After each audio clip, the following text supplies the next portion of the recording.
नमस्कार दोस्तों, स्वागत है आपका कृषि लाल चैनल पर और नई वीडियो के साथ। आज की वीडियो में हम जानेंगे सोयाबीन की खेती कब और कैसे करते हैं। तो चलिए बिना किसी देरी के करते हैं वीडियो की शुरुआत और जानते हैं कैसे करें सोयाबीन की खेती।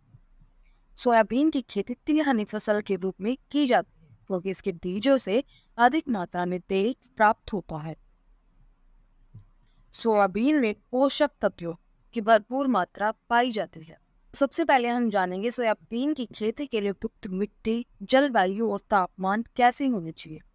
सोयाबीन की अच्छी पैदावार के लिए चिकनी दोमट मिट्टी की जरूरत होती है। हल्की रेतीली मिट्टी में इसकी खेती हमें नहीं करनी चाहिए और जो भूमि है वो उचित जल निकासी वाली होनी चाहिए। मिट्टी का पीएच मान 7 के बीच तक का होना चाहिए।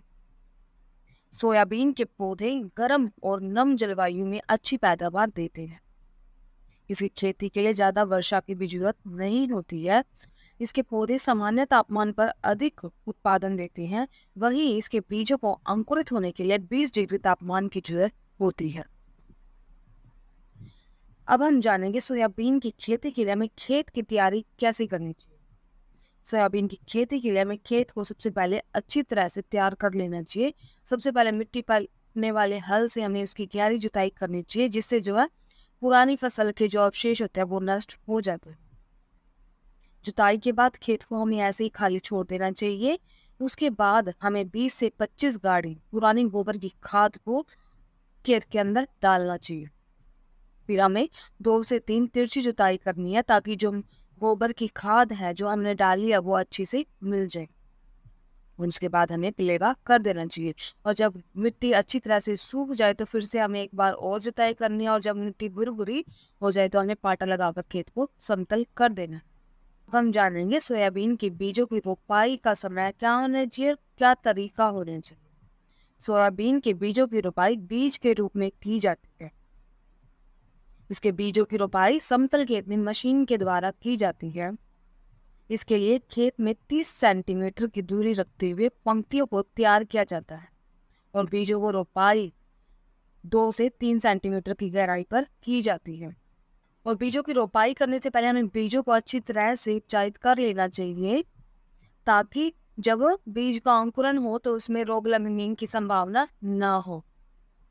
सोयाबीन के बीजों की रोपाई के लिए जून और जुलाई का महीना सबसे अच्छा माना जाता है। अब हम जानेंगे सिंचाई हमें कब और किस वक्त करनी है।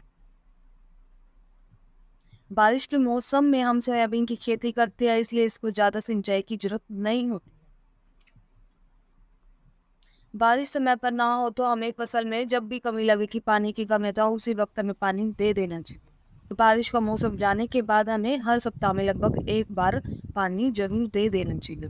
इसके बाद जब पौधों पर फलियां आना शुरू कर दे उसमें हमें पौधों में नमी बनाए रखनी है, तो हमें हल्की हल्की सिंचाई जरूरत के हिसाब से करते रहना। खरपतवार नियंत्रण के लिए हम रासायनिक और प्राकृतिक दोनों ही विधियों का इस्तेमाल कर सकते हैं। प्राकृतिक तरीके से हम निराई और गुड़ाई कर सकते हैं। पहली गुड़ाई पौध रोपाई के 20 से 25 दिन बाद की जाती है और बाद की गुड़ाई को हम 20 दिन के अंतराल पर कर सकते हैं। अब हम जानेंगे सोयाबीन की फसल की हमें कटाई कब करनी चाहिए।